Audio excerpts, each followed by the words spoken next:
دوسرے پارے کا آغاز ہے، یہ سورہ بقرہ کا 17واں رکوع ہے اور دوسرے پارے کا پہلا رکوع ہے۔ جس آیت کریمہ سے آغاز ہے وہ سورہ بقرہ کی آیت نمبر 142 ہے۔ اس آیت کریمہ کا شان نزول یہ ہے کہ جب نبی کریم صلی اللہ علیہ وآلہ وسلم مکہ مکرمہ سے ہجرت کر کے مدینہ شریف تشریف لائے تو حکم یہ ہوا کہ بیت المقدس کی طرف منہ کر کے نمازیں ادا کی جائیں۔ 17 مہینے اور 3 دن پیارے آقا صلی اللہ علیہ وآلہ وسلم نے بیت المقدس کی طرف منہ کر کے نمازیں ادا فرمائیں۔ جب آپ مدینہ شریف داخل ہوئے تو 12 ربیع الاول تھی، اور پھر جب 17 مہینے گزر گئے تو 17 مہینے اور 3 دن یعنی 15 شعبان المعظم میں ظہر کی نماز میں، اور ایک روایت یہ ہے کہ عصر کی نماز میں قبلہ چینج کرنے کا، تحویل قبلہ کا حکم نازل ہوا۔ جب یہ حکم نازل ہو گیا، قبلہ چینج ہو گیا، تبدیل ہو گیا، تو ابھی لوگوں نے اعتراض کیا نہیں تھا، اس سے پہلے یہ آیت کریمہ نازل ہو گئی اور غیب کی خبر دی گئی کہ لوگ اعتراض کریں گے، اور قرآن مجید فرقان حمید نے انہیں بے وقوف قرار دیا۔ سَيَقُولُ السُّفَهَاءُ مِنَ النَّاسِ، اب کہیں گے بے وقوف لوگ۔ اب دیکھیں، جو فضول اعتراض کرے اسے بے وقوف کہنا یہ قرآن پاک کا طریقہ ہے۔ تو اگر ایسے لوگوں کو بے وقوف کہہ دیا جائے تو یہ کوئی تہذیب اور اخلاق کے خلاف نہیں ہے۔ سَيَقُولُ السُّفَهَاءُ مِنَ النَّاسِ، اب کہیں گے بے وقوف لوگ، مَا وَلَّاهُمْ عَنْ قِبْلَتِهِمُ الَّتِي كَانُوا عَلَيْهَا، مسلمانوں کو کس نے پھیر دیا ان کے اس قبلے سے جس پر تھے۔ یہ آیت کریمہ یہودیوں کے بارے میں نازل ہوئی کہ انہوں نے یہ اعتراض کیا کیونکہ وہ اس کے قائل نہ تھے کہ اللہ کا حکم کوئی منسوخ ہو سکتا ہے۔ ہم مسلمانوں کا عقیدہ ہے کہ اللہ تعالیٰ قادر ہے، وہ کوئی حکم ارشاد فرمائے اور پھر اس کی جگہ دوسرا حکم ارشاد فرمائے، وہ قادر ہے، وہ جو چاہے کرے۔ لیکن یہودیوں کا یہ عقیدہ ہے کہ اللہ تبارک و تعالیٰ ایک حکم دے دے تو پھر اس کی جگہ دوسرا حکم دینے پر قادر نہیں ہے، نعوذ باللہ من ذالک۔ اسی طرح مشرکین مکہ نے بھی اس طرح کا اعتراض کیا کہ مسلمان پہلے خانہ کعبہ کی طرف منہ کر کے نماز پڑھتے تھے، پھر 17 مہینے 3 دن کے لیے بیت المقدس کی طرف، پھر دوبارہ خانہ کعبہ کی طرف۔ اسی طرح منافقین نے بھی اعتراض کیا، تو ان سب کا جواب دیا گیا۔ جہاں تک تعلق ہے اہل کتاب کا، تو ان کا اعتراض کرنا صرف ضد اور دشمنی کی وجہ سے تھا، کیونکہ ان کی کتابوں میں یہ لکھا تھا کہ نبی آخر الزمان کی خصوصیت یہ ہے کہ آپ ذوالقبلتین ہوں گے، 2 قبلوں کی طرف منہ کر کے نماز پڑھنے والے ہوں گے۔ تو انہیں تو یہ نشانی دیکھ کر خوش ہو جانا چاہیے کہ توریت میں، انجیل میں جس نبی کا ذکر ہے یہ وہی ہیں۔ ان کا اعتراض بالکل بلا وجہ تھا اور صرف بیوقوفی کی وجہ سے اور دشمنی کی وجہ سے تھا۔ قل، اے محبوب آپ فرمائیے، للہ المشرق والمغرب، مشرق اور مغرب اللہ ہی کے لیے ہے، سب اللہ کا ہے۔ اللہ تعالی جس طرف چاہے، جہاں قبلہ بنانا چاہے، وہ قادر ہے۔ بندے کا کام اعتراض کرنا نہیں، بندے کا کام فرمانبرداری کرنا ہے۔ یہدی من یشاء الی صراط مستقیم، جسے چاہتا ہے سیدھی راہ چلاتا ہے۔ وَكَذَلِكَ جَعَلْنَاكُمْ أُمَّةً وَسَطًا، اور بات یوں ہی ہے کہ ہم نے تمہیں سب امتوں میں افضل کیا، یعنی امت محمدیہ ساری امتوں میں افضل ہے۔ لِتَكُونُوا شُهَدَاءَ عَلَى النَّاسِ، تاکہ تم لوگوں پر گواہ ہو جاؤ۔ وَيَكُونَ الرَّسُولُ عَلَيْكُمْ شَهِيدًا، اور یہ رسول تمہارے نگہبان ہوں اور گواہ ہوں۔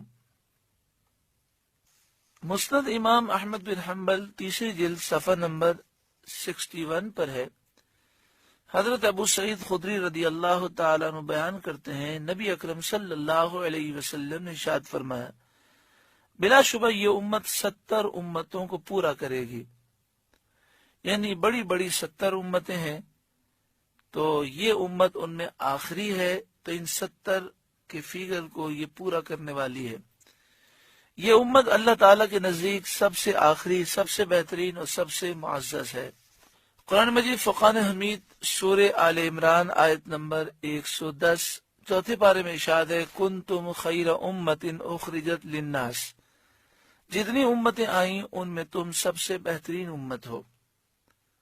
بخاری شریف کتاب الاعتصام بالکتاب والسنہ، باب قوله تعالی وَكَذَلِكَ جَعَلْنَاكُمْ أُمَّةً وَسَطًا، حدیث پاک ہے، عن ابی سعید الخدری رضی اللہ تعالی عنہ قال، حضرت ابو سعید خدری رضی اللہ تعالی عنہ سے روایت ہے، قال رسول اللہ صلی اللہ علیہ وسلم، رسول اللہ صلی اللہ علیہ وآلہ وسلم نے فرمایا، یجاء بنوح یوم القیامہ،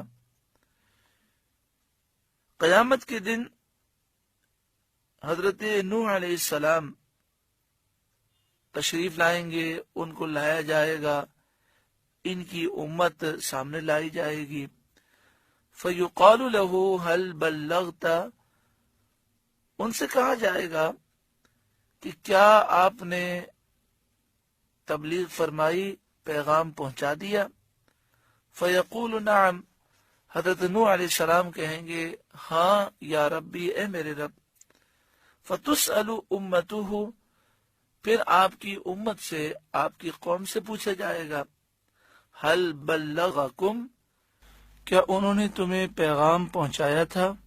فیقولون ما جاءنا من نذیر، تو جو آپ کی قوم کے کافر ہوں گے وہ انکار کر دیں گے، وہ کہیں گے مالک ہمارے پاس تو کوئی نبی آیا ہی نہیں، کسی نے ڈر ہی نہیں سنایا۔ فیقول من شہودک، تو اللہ تعالیٰ فرمائے گا، اے نوح آپ کے گواہ کون ہیں جو اس بات کی گواہی دیں کہ آپ نے اسلام کی دعوت انہیں پہنچائی تھی؟ فیقول محمد و امتہ صلی اللہ علیہ وسلم، حضرت نوح علیہ السلام عرض کریں گے مالک اس بات کی گواہ سرکار دو عالم صلی اللہ علیہ وسلم ہے اور آپ کی امت ہے۔ پیارے آقا صلی اللہ علیہ وسلم نے فرمایا، فَيُجَاءُ بِكُمْ، پھر تمہیں لایا جائے گا، فَتَشْهَدُونَ، پھر تم گواہی دو گے، ثم قرأ رسول اللہ صلی اللہ علیہ وسلم، پھر نبی کریم صلی اللہ علیہ وسلم نے اسی آیت کریمہ کی تلاوت فرمائی، وَكَذَلِكَ جَعَلْنَاكُمْ أُمَّةً وَسَطًا لِتَكُونُوا شُهَدَاءَ عَلَى النَّاسِ، اور بات یوں ہی ہے کہ ہم نے تمہیں سب امتوں میں افضل کیا کہ تم لوگوں پر گواہ ہو جاؤ، وَيَكُونَ الرَّسُولُ عَلَيْكُمْ شَهِيدًا، اور یہ رسول تمہارے نگہباں ہوں اور گواہ ہوں۔ دیگر احادیث طیبہ میں یہ بات ہے کہ جب نبی کریم صلی اللہ علیہ وآلہ وسلم کی امت گواہی دے گی تو انبیاء کی امتیں کہیں گی کہ یہ تو بعد میں آئے، جب ہم تھے اس وقت یہ موجود نہ تھے۔ تو اللہ تعالیٰ فرمائے گا کہ تم کس طرح گواہی دیتے ہو؟ تو امت محمدیہ یہ عرض کرے گی، مالک ہم نے نبی کریم صلی اللہ علیہ وآلہ وسلم سے سنا تمام نبی اپنی قوموں کے پاس گئے اور انہیں حق پہنچا دیا۔ تو اللہ تبارک و تعالی حکم دے گا تو نبی کریم صلی اللہ علیہ وسلم تشریف لائیں گے اور آپ گواہی دیں گے کہ یہ نبی حق کہہ رہے ہیں۔ اس وقت نبی کی قومیں نبی کریم صلی اللہ علیہ وآلہ وسلم کے متعلق یہ نہیں کہیں گی کہ یہ تو ہمارے بعد آئے، کیونکہ آج کوئی حضور کو نہیں مانتا، اس کا دل اندھا ہے، مگر جب قیامت ہوگی تو نبی کریم صلی اللہ علیہ وآلہ وسلم کی شان اس قدر واضح ہوگی اور لوگوں کو یہ بات معلوم ہو جائے گی کہ یہ وہ نبی ہیں جن کے نور کو اللہ نے سب سے پہلے پیدا فرمایا، اور ساری دنیا کے واقعات ان کے سامنے ہوئے ہیں، اللہ نے انہیں اولین اور آخرین کا علم عطا فرمایا۔ وما جعلنا القبلة التي كنت عليها إلا لنعلم من يتبع الرسول ممن ينقلب على عقبيه۔ اور اے محبوب، آپ پہلے جس قبلے پر تھے ہم نے وہ اسی لیے مقرر کیا تھا کہ دیکھیں کون رسول کی پیروی کرتا ہے اور کون الٹے پاؤں پھر جاتا ہے۔ اس میں تحویل قبلہ کی حکمت بیان کی گئی کہ 17 مہینے اور 3 دن بیت المقدس کیوں مقرر کیا گیا، تو فرمایا اس کی حکمت یہ ہے تاکہ یہ ظاہر ہو جائے کہ 17 مہینے اور 3 دن کے بعد کون نبی کریم صلی اللہ علیہ وسلم کی پیروی کرتا ہے اور اپنا منہ بیت المقدس سے خانہ کعبہ کی طرف کرتا ہے، اور کون الٹے پاؤں پھر جاتا ہے، تاکہ واضح ہو جائے کون حضور کا سچا فرمانبردار ہے اور کون منافق ہے۔ وَإِن كَانَتْ لَكَبِيرَةً إِلَّا عَلَى الَّذِينَ هَدَى اللَّهُ، اور بے شک یہ قبلے کا پھرنا بھاری تھا مگر ان پر بھاری نہیں تھا جنہیں اللہ نے ہدایت دی، جن کے دل ایمان سے روشن تھے اور اللہ کے حکم پر فوراً پھر گئے۔ وَمَا كَانَ اللَّهُ لِيُضِيعَ إِيمَانَكُمْ، اور اللہ کی شان نہیں کہ تمہارا ایمان برباد کرے۔ یہ ایک سوال تھا کہ جن لوگوں نے 17 مہینے 3 دن تک بیت المقدس کی طرف منہ کر کے نمازیں ادا کی اور پھر وہ انتقال کر گئے، تو کیا ان کی وہ نمازیں قبول ہو گئیں؟ اور دوسرا سوال یہ تھا کہ ہم نے جو نمازیں ادا کی کیا دوبارہ پڑھنی ہے؟ تو فرمایا گیا کہ اللہ تعالیٰ تمہارے ایمان کو برباد نہیں فرمائے گا۔ یہاں ایمان سے مراد نماز ہے کہ نماز ایمان کی علامت ہے۔ ان اللہ بالناس لرؤوف الرحیم، بے شک اللہ لوگوں پر رؤوف ہے، رحیم ہے، بہت مہربان رحم کرنے والا ہے۔ تو انہیں یہ حکم دیا گیا کہ جو نمازیں بیت المقدس کی طرف منہ کر کے ادا کی وہ ہو گئیں، اب خانہ کعبہ کی طرف منہ کر کے نماز ادا کرنی ہے۔ آگے شاید فرمایا قد نرا تقلب وجہک فی السماء، ہم دیکھ رہے ہیں بار بار آپ کا آسمان کی طرف منہ کرنا۔ 17 مہینے 3 دن بیت المقدس مسجد اقصی کی طرف منہ کر کے نمازیں ادا کی گئیں۔ نبی کریم صلی اللہ علیہ وآلہ وسلم بار بار آسمان کی طرف دیکھتے کہ کب جبریل امین تحویل قبلہ کا حکم لے کر آتے ہیں۔ آپ کی خواہش یہ تھی کہ قبلہ دوبارہ خانہ کعبہ ہو جائے۔ اللہ تبارک و تعالی نے آپ کے اس عمل کا ذکر فرمایا، اس میں اشارہ اس طرف ہے کہ محبوب کی ادائیں بھی پیاری ہوتی ہیں۔ قد نرا تقلب وجہک فی السماء، ہم دیکھ رہے ہیں بار بار آپ کا آسمان کی طرف منہ کرنا۔ فَلَنُوَلِّيَنَّكَ قِبْلَةً تَرْضَاهَا، تو ضرور ہم آپ کو پھیر دیں گے اس قبلے کی طرف جس میں آپ کی خوشی ہے، جسے آپ پسند کرتے ہیں۔ اللہ اکبر، قبلہ بھی تبدیل کیا گیا اور خانہ کعبہ قبلہ بنا حضور کی رضا کے لیے، حضور کی خوشی کے لیے۔ ساری کائنات یہ چاہتی ہے کہ رب راضی ہو جائے، اور رب کتنا کریم ہے، اپنے محبوب سے کتنا پیار فرماتا ہے۔ فرمایا جا رہا ہے محبوب ہم اس قبلے کی طرف آپ کو کر دیں گے جو قبلہ آپ پسند کرتے ہیں، جس میں آپ کی رضا ہے۔ قرآن مجید فرقان حمید نے فرمایا وَلَسَوْفَ يُعْطِيكَ رَبُّكَ فَتَرْضَىٰ، ضرور آپ کا رب آپ کو وہ عطا کرے گا کہ اے محبوب آپ راضی ہو جائیں گے۔ تو نبی کریم صلی اللہ علیہ وآلہ وسلم کی خواہش پر قبلہ چینج ہوا۔ نماز میں آپ تھے، ایک روایت کے مطابق یہ ہے کہ ظہر کی نماز تھی، اور دوسری روایت یہ ہے کہ عصر کی نماز تھی۔ جہاں آج کل مدینہ شریف میں مسجد قبلتین ہے، اسی مقام پر آپ نماز ادا کر رہے تھے۔ اس وقت یہ مسجد بنی ہوئی نہیں تھی، ایک قبیلے کی جگہ تھی اور وہاں پر اس قبیلے کے لوگ نماز ادا کرتے تھے۔ نبی کریم صلی اللہ علیہ وآلہ وسلم وہاں تشریف لے گئے تھے۔ تو اسے قبلتین اس لیے کہتے ہیں کہ 2 رکعتیں آپ نے مسجد اقصی کی طرف منہ کر کے ادا فرمائیں اور 2 رکعتیں خانہ کعبہ کی طرف منہ کر کے ادا فرمائیں. تو چونکہ ایک ہی نماز میں 2 قبلوں کی طرف منہ کیا گیا اس لیے اسے مسجد قبلتین کہتے ہیں.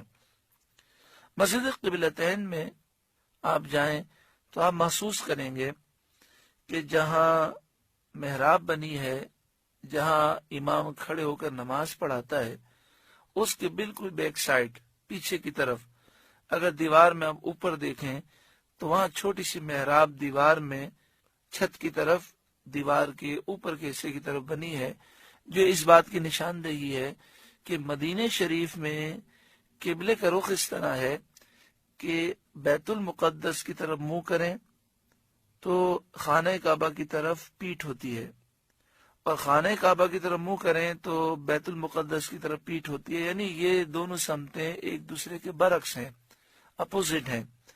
تو نبی کریم صلی اللہ علیہ وآلہ وسلم مسجد اقصی کی طرف منہ کر کے نماز ادا کر رکھے تھے. 2 رکعتیں ہو گئیں تو حکم نازل ہوا کہ اب آپ اپنا منہ خانہ کعبہ کی طرف کر لیں. تو پیارا آقا صلی اللہ علیہ وآلہ وسلم آپ نماز کے دوران چل کر پیچھے تشریف لائے اور پیچھے آ کر آپ نے اپنا رخ مسجد حرام کی طرف، بیت اللہ شریف کی طرف کیا، اور جتنے صحابہ آپ کے پیچھے تھے سب نے اپنا رخ چینج کر دیا. اب ہوا یہ کہ جو پہلی صف تھی وہ آخری صف ہو گئی اور جو آخری تھی وہ پہلی ہو گئی. اب سب کے منہ بیت اللہ شریف کی طرف ہو گئے. اس وقت عورتیں بھی نماز میں تھیں اور مرد بھی نماز ادا کر رکھے تھے. جب عورتیں نماز میں ہوں تو اس پر حکم یہ تھا کہ مرد آگے ہوں، عورتیں پیچھے ہوں. تو یہاں ایسا ہوا کہ مرد پیچھے ہو گئے، عورتیں آگے ہو گئیں، کہ عورتوں کی صفیں آخر میں تھیں وہ پہلے بن گئیں اور پہلے والوں کی صفیں آخر میں چلی گئیں. تو عورتیں پیچھے ہٹیں اور مرد آگے آئے. سارا یہ معاملہ نماز کے اندر ہوا، کسی کی نماز پر کوئی فرق واقع نہیں ہوا. یہ سب سرکار دو عالم صلی اللہ علیہ وآلہ وسلم کی شان و عظمت ہے. یہاں پر ایک بات یاد رکھیں کہ نبی کریم صلی اللہ علیہ وسلم نے یہ نہیں فرمایا تھا کہ ابھی ہم نماز پڑھ رہے ہیں 2 رکعتوں کے بعد یہ معاملہ ہوگا، مگر مسئلہ یہ تھا کہ صحابہ کرام جب نماز پڑھتے تھے تو حضور کو نماز میں دیکھتے، حضور کا دیدار کرتے. جب صحابہ نے دیکھا کہ نبی کریم صلی اللہ علیہ وسلم نے اپنا رخ بدل دیا تو انہوں نے حضور کے پیچھے اپنا رخ بدل دیا. حالانکہ حضور نے یہ نہیں فرمایا تھا کہ 2 رکعت کے بعد ایسا ہوگا تمہیں یہ کرنا ہے. حضور سے جو محبت تھی، جب انہوں نے دیکھا کہ حضور نے اپنا رخ بدل دیا تو انہوں نے بدل دیا. فولی وجہک شطر المسجد الحرام، ابھی اپنا منہ پھیر دو مسجد حرام کی طرف. یہ آیت نماز کے دوران نازل ہوئی اور آپ نے اپنا چہرہ مسجد حرام کی طرف پھیر دیا. وَحَيْثُ مَا كُنْتُمْ فَوَلُّوا وُجُوهَكُمْ شَطْرًا، اور اے مسلمانوں تم جہاں کہیں ہو اپنا منہ اسی کی طرف کرو، یعنی مسجد حرام کی طرف، بیت اللہ شریف کی طرف. تو جہاں کہیں بھی انسان ہو قبلے کا تعین کرنے کی کوشش کرے اور جس طرف قبلہ ہے اس کی طرف منہ کر کے نماز ادا کرے. وَإِنَّ الَّذِينَ أُوتُوا الْكِتَابَ، اور بے شک جنہیں کتاب دی گئی، لَيَعْلَمُونَ ضرور وہ جانتے ہیں، أَنَّهُ الْحَقُّ مِنْ رَبِّهِمْ بے شک یہ ان کے رب کی طرف سے حق ہے.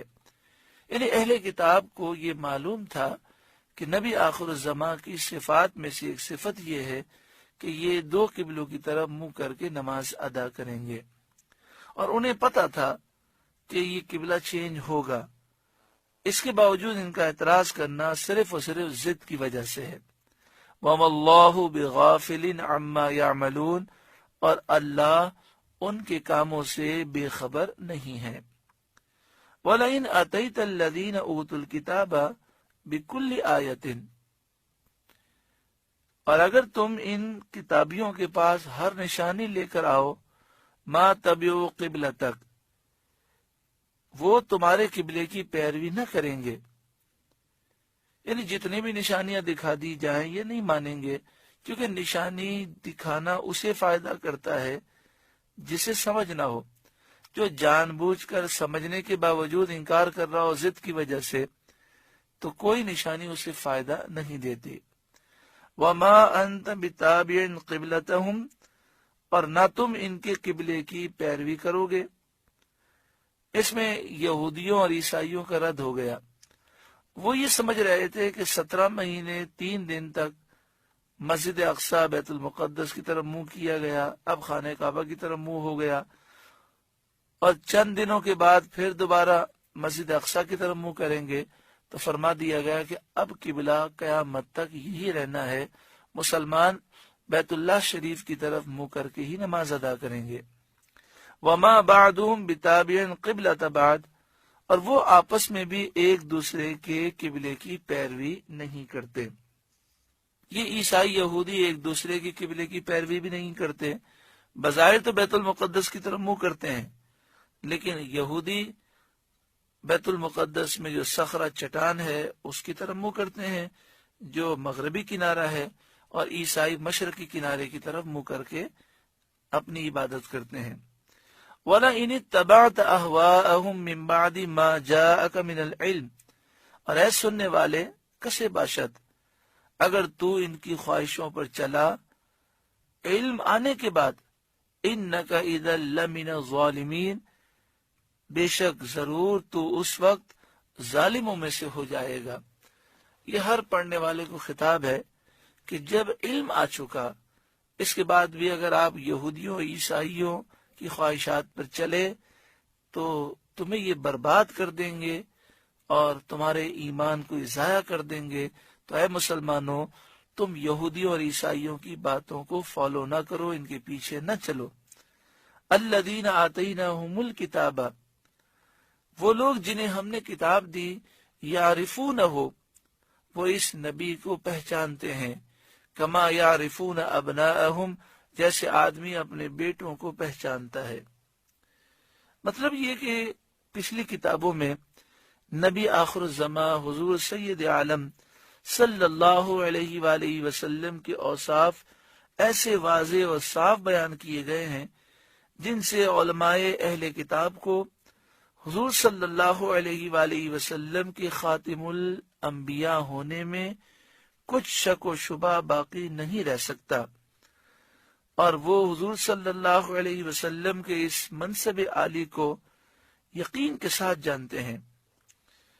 یہودی علماء میں سے حضرت عبداللہ بن سلام رضی اللہ تعالی عنہ مشرف با اسلام ہوئے، تو حضرت عمر رضی اللہ تعالی عنہ نے ان سے دریافت کیا کہ یہ جو آیت ہے کہ اہل کتاب اس نبی کو ایسا پہچانتے ہیں جیسے آدمی اپنے بیٹوں کو پہچانتا ہے، یعنی مطلب یہ کہ بیٹا سامنے آ جائے تو پہچاننے میں دیر نہیں لگتی، تو اہل کتاب نبی کریم صلی اللہ علیہ وآلہ وسلم کے اوصاف اس طرح جانتے ہیں کہ اگر سرکار کو وہ دیکھیں تو فوراً ان کا دل اس بات کو مان لے گا کہ یہ سچے نبی ہیں، جس طرح عبداللہ بن سلام نے جب نبی کریم صلی اللہ علیہ وسلم کا چہرہ دیکھا تو کہنے لگے کہ چہرہ دیکھ کر ہی میں سمجھ گیا کہ یہی سچے نبی ہیں۔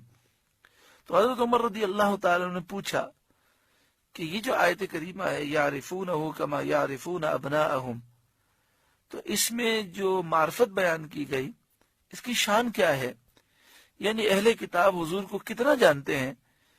تو انہوں نے کہا اے عمر، میں نے نبی کریم صلی اللہ علیہ وسلم کو دیکھا تو دیکھتے ہی بلا شک و شبہ میں نے پہچان لیا، اور میں نے جان لیا کہ یہی نبی آخر الزماں ہے، اور میرا حضور کو پہچاننا اپنے بیٹوں کے پہچاننے سے زیادہ اتم اور اکمل تھا۔ حضرت عمر رضی اللہ تعالیٰ عنہ نے ان سے فرمایا وہ کیسے؟ تو انہوں نے کہا کہ میں گواہی دیتا ہوں کہ حضور صلی اللہ علیہ وسلم اللہ کی طرف سے اس کے بھیجے ہوئے رسول ہیں، اور ان کے اوصاف اللہ تعالیٰ نے ہماری کتاب توریت میں بیان فرمائے ہیں۔ بیٹے کی طرف سے ایسا یقین کس طرح ہو سکتا ہے؟ اللہ تبارک و تعالیٰ ہی ہمارے معاملات کو حقیقی طور پر جانتا ہے۔ حضرت عمر رضی اللہ تعالیٰ خوش ہوئے اور ان کا سر چوم لیا۔ یعنی مراد یہ ہے کہ ہمیں تو اللہ تعالیٰ نے خبر دی کہ نبی آخر الزماں سچے نبی ہیں، ان کے اوصاف یہ ہیں، تو اب ہمارے دل میں کسی قسم کا شک و شبہ نہیں کہ یہ سچے نبی ہیں۔ وَإِنَّ فَرِيقًا مِّنْهُمْ لَيَكْتُمُونَ الْحَقَّ وَهُمْ يَعْلَمُونَ، اور بے شک ان میں ایک گروہ جان بوجھ کر حق چھپاتا ہے۔ الحق من ربک، اے سننے والے یہ حق تیرے رب کی طرف سے ہے، حق وہی ہے جو تیرے رب کی طرف سے ہو۔ فلا تکونن من الممترین، تو خبردار تو شک نہ کرنا۔ اللہ تبارک و تعالی دوسرے پارے کے پہلے رکوع کی برکتوں سے ہم سب کو مالا مال فرمائے۔ اس میں جو باتیں بیان ہوئیں، خاص طور پر جو شان مصطفیٰ کا ذکر ہے کہ قبلہ بھی ہمیں ملا تو حضور کے صدقے میں، اور حضور کی رضا کے لیے بیت اللہ قبلہ بنایا گیا، کیا شان و عظمت ہے ہمارے نبی کی۔ ہم کتنے خوش نصیب ہیں کہ نبی کریم صلی اللہ علیہ وسلم کے امتی ہیں۔ دعا فرمائے اللہ تعالی ہمیں حضور کی سیرت پر، آپ کی تعلیمات پر، آپ کے حکم پر عمل کی توفیق عطا فرمائے۔